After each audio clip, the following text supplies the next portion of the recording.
ನಮಸ್ಕಾರ. ಕನ್ನಡ ನಾಡಿನ ಹೆಮ್ಮೆಯ ಚಿತ್ರದುರ್ಗದ ಮದಕರಿ ನಾಯಕರ ಇತಿಹಾಸಕ್ಕೆ ಸ್ವಾಗತ. ಇದು ನಮ್ಮ ಚಿತ್ರದುರ್ಗದ ಮತ್ತೊಂದು ಬಾಗಿಲು. ಇದನ್ನು ರಂಗಯ್ಯನ ಬಾಗಿಲು ಅಂತ ಕರೀತಾರೆ. ಸೊ ಇಲ್ಲಿ ನಿಮಗೆ ಮ್ಯೂಸಿಯಮ್ಮು ಇದೆ. ಹೀಗೆ ನೇರ ಹೋಗಿ ಮತ್ತೆ ನೀವು ಬಲಗಡೆಗೆ ತಿರ್ಕೊಂಡ್ರೆ ಅಲ್ಲಿ ಆನೆ ಬಾಗಿಲು ಸಿಗುತ್ತೆ. ಇದು ರಂಗಯ್ಯನ ಬಾಗಿಲು. ಇಲ್ಲೇ ಮ್ಯೂಸಿಯಮ್ಮು ಕೂಡ ಇದೆ. ಇದನ್ನು ನೀವು ಹಲವು ಚಿತ್ರಗಳಲ್ಲಿ ನೋಡಿರ್ತೀರ. ನೀವು ಆ ಕಡೆಯಿಂದ ತೋರಿಸ್ತೀನಿ, ನಿಮಗೆ ನೋಡಿದ್ರೆ ಚೆನ್ನಾಗಿ ಕಾಣುತ್ತೆ. ಸೊ ಇದು ರಂಗಯ್ಯನ ಬಾಗಿಲು. ಅಲ್ಲಿ ಕೋಟೆ ಅಂದರೆ ಈಗಿನ ಕೋಟೆ ಹತ್ರ 5 ಬಾಗಿಲಿದೆ. ಇದು 6ನೇ ಬಾಗಿಲು.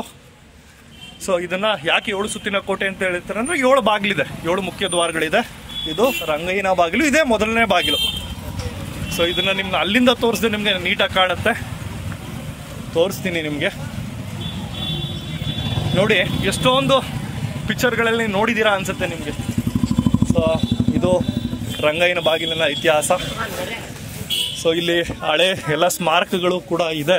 ಇಲ್ಲಿ ನೋಡ್ಬೋದು, ಇಲ್ಲೆಲ್ಲ ಸ್ಮಾರಕಗಳು ಇದೆ. ಅಲ್ಲಿ ನಿಮಗೆ ಮ್ಯೂಸಿಯಂ ಕೂಡ ಸಿಗುತ್ತೆ. ಸೊ ಇದು ಚಿತ್ರದುರ್ಗದ ಕೋಟೆಯ ಮತ್ತೊಂದು ಇತಿಹಾಸದ ವಿಡಿಯೋ. ಎಲ್ರಿಗೂ ನಮಸ್ಕಾರ.